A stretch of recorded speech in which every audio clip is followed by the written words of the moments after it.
Hey there, I'm Mike Rignetta. This is Crash Course Theater, and as much as we may all adore the violence and raunch of Roman performance, it's time to move on. Yorick. Are you disappointed? I know it well. You're a fan of the rope dancing maidens, aren't you? So bawdy, this one. The theater of Greece and Rome is only one tradition, and today we're going to survey another, Sanskrit theater. We could devote several episodes to classical Indian theater, but because we have 2.5 millennia of opening nights from around the world to cover in this series, today is more of a highlights reel, and those highlights include happy endings, rectangular theaters, and fish bellies.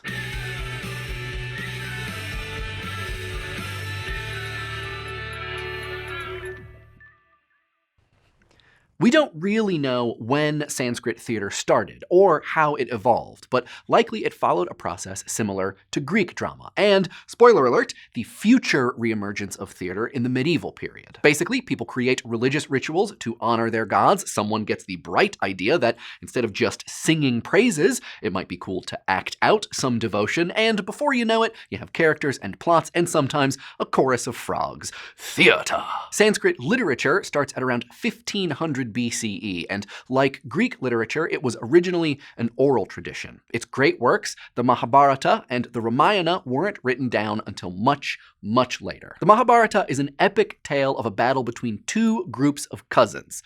The Ramayana is a more intimate family narrative that also involves a monkey king. Yeah, it is as dope as it sounds. Most Sanskrit dramas are based on excerpts from these epics. There's no solid date for the first Sanskrit dramas either, though we do have a bunch of surviving plays from the 1st century CE, suggesting this tradition had already been around for a while. The golden age for Sanskrit drama comes a little bit later, around the 4th and 5th centuries, during the Gupta dynasty, which was a good time if you were into science, math, or theater. That's us. All told, about 24 dramas survive. We're going to look at one later in this episode. The plays were typically written in a mix of Sanskrit, the fancy literary dialect, and Prakrit, the more common dialect. If the Greeks have taught us anything, it's that if you want to have a great age of drama, you need someone to come along and lecture you on how to do it right. In Sanskrit theater, instead of Plato and Aristotle, we have Bharata Muni. Speaking historically, he may not actually have been a real person, but more of a literary construct, like Homer. Except he was also semi-divine. Sorry, Homer. We still think you're fabulous. Sometime early in the Common Era, Bharata Muni wrote the Natyashastra, which is basically an all-purpose guide to theater. How to write it, how to stage it, how to watch it, all the different ways an actor can move her nose, and much more. So much more. It's like Aristotle's Poetics if, after writing about tragedy, Aristotle decided to write about everything else. Oh, and the Natyashastra is also structured as a 6,000-verse poem. Obviously, we're not going to have time to summarize all of the Natyashastra. Turns out there are lots of nose movements. I'm partial to this one. But we will look at the philosophies that underlie the composition of plays. We'll also look at how plays should be performed, at least according to Bharata Muni. But first, let's check out the Natyasastra's theory of the origins of drama. Theater, it says, was created by Brahma, because Brahma's job is creating stuff. See CC World Mythology with this handsome half-bird, sir. Don't worry, Tote and I still hang out on the weekends. Brahma and some other gods are worried that the scriptures are just too literary, so he comes up with drama as a religious teaching tool. Brahma teaches it to the god Bharata, who teaches it to his 100 sons. They prepare a play about that awesome time that the god Indra defeated some demons. The gods in the audience love the play. The demons, not so much. They start wilding out, and Indra has to defeat them again. The demons are still pretty upset, but they are reassured that some plays will make fun of the gods, so they agree to stop their attack. Man, and you thought your preview audiences were tough. Yeesh. After that exciting origin story, the Natyashastra introduces the idea of rasas. Greek and Roman plays were divided by genre: comedy, tragedy, satyr plays. Sanskrit theater is different. Instead of genre, plays are defined by the kinds of moods they evoke. These moods are called rasas. There are initially 8 of them: erotic, comic, pathetic, furious, heroic, terrible, odious, and marvelous. Eventually, a 9th rasa is added: peace. A very nice mood to evoke, not terrible or odious in the least. How do you evoke these rasas, you might ask? A playwright does it by drawing on 8 major human emotions, which are called bhavas. There are 8 of those: pleasure, mirth, sorrow, wrath, vigor, fear, disgust, and wonder. You put the bhavas together in the right combination, and you evoke the appropriate rasa. Hold the odious phone, though. Not only are there 9 rasa moods and 8 bhava emotions, there are also 10 categories of play, somewhat based on length, because a Sanskrit drama can have between 1 and 10 acts. These categories don't have precise English translations, but most surviving plays belong to 2 main categories: Nataka plays and Prakarana plays. Nataka plays are 5 to 10 acts long. They usually borrow stories from the classic Sanskrit epics and deal with gods and heroes and demons. These plays are a little like tragedies, except like most Sanskrit plays, they end happily. This helps the audience live in harmony with the universe, which, I mean, hey, not a terrible aim for the arts, right? Prakarana plays are also 5 to 10 acts long. These are closer in spirit to Roman comedies in that they often have urban settings and deal with everyday human characters. Other kinds include Dima plays, which have 16 heroes, and Anka, 1-act plays in which women lament. Very exciting things happen in these plays, like kidnappings and battles and berserk elephants, but those things mostly happen offstage. On stage, we get messengers, reports, and dialogue about how people are dealing with invading monkey forces, but not usually the monkey forces themselves.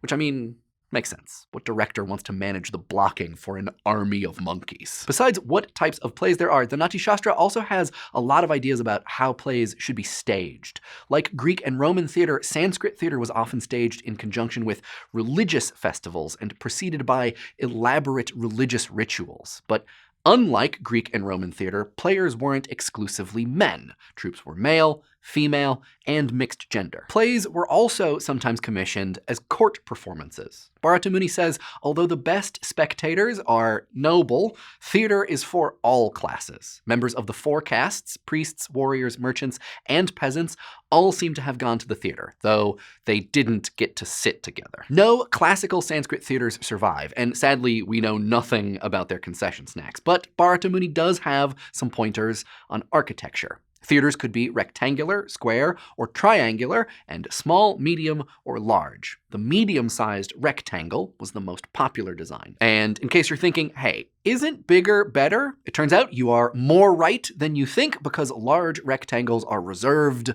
for the gods. Half of the theater was for the audience and the other for the stage and the backstage. There were also 4 color-coded pillars, and the whole thing was meant to symbolize the entire universe. No pressure. And if you think that seems precise, wait until you hear about acting. Acting in the classical Indian theater is incredibly specific and highly stylized. The way a performer stands and blinks and crooks a finger and flares her nostrils, all of that is conveying vital information about her character and the circumstances of the play. The Natyashastra lists 6 ways you can move your nose, 9 ways you can move your neck. There are 7 ways you can move your eyebrows, each with its own distinct meaning, from lowering in envy, disgust, and smelling to contracted in manifestation of affection. And don't even get Bharata Muni started on the eyes or the fingers or the feet. That said, it's communicating through emotion that matters most. Rhythm and music, costume and makeup are also crucially important.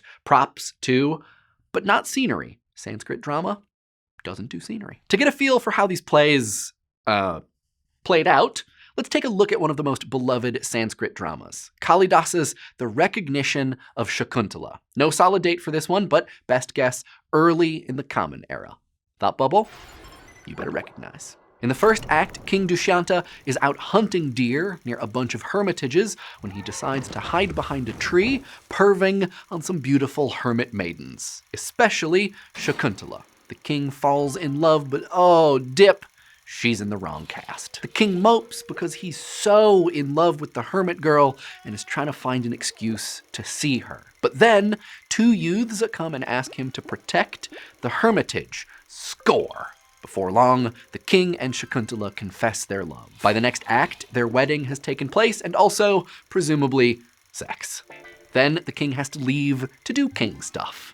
Daydreaming, Shakuntala accidentally offends the touchy poet Durvasa, so he curses her, telling her that King Dushyanta will forget all about her until she presents him with a token, like the ring he conveniently left. Shakuntala, who is pregnant, brings the king his kingly ring to bring to mind their forbidden fling. But alas, the king fails to recognize her, and she's like, "But wait, I have this ring, which fell into the Ganges. Whoops."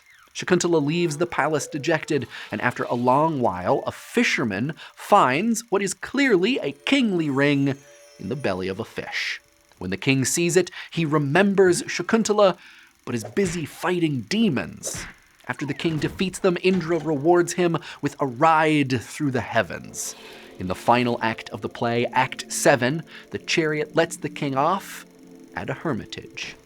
And even after all the years, he recognizes Shakuntala and his son.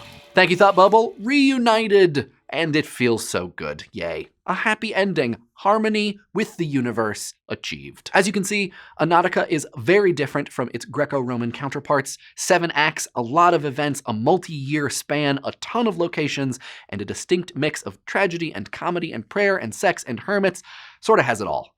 And then some. There was even a rampaging elephant. Somehow, it all comes together to help the audience achieve that harmony with the universe. Nice work, Kalidas. Sanskrit drama thrived for hundreds of years, but in the next episode, we're going to go back to Rome to talk about the decline of drama. There's going to be a whole mess of trouble from the Goths and the Visigoths, and then for a bunch of centuries, no Western theater at all, unless you count mimes.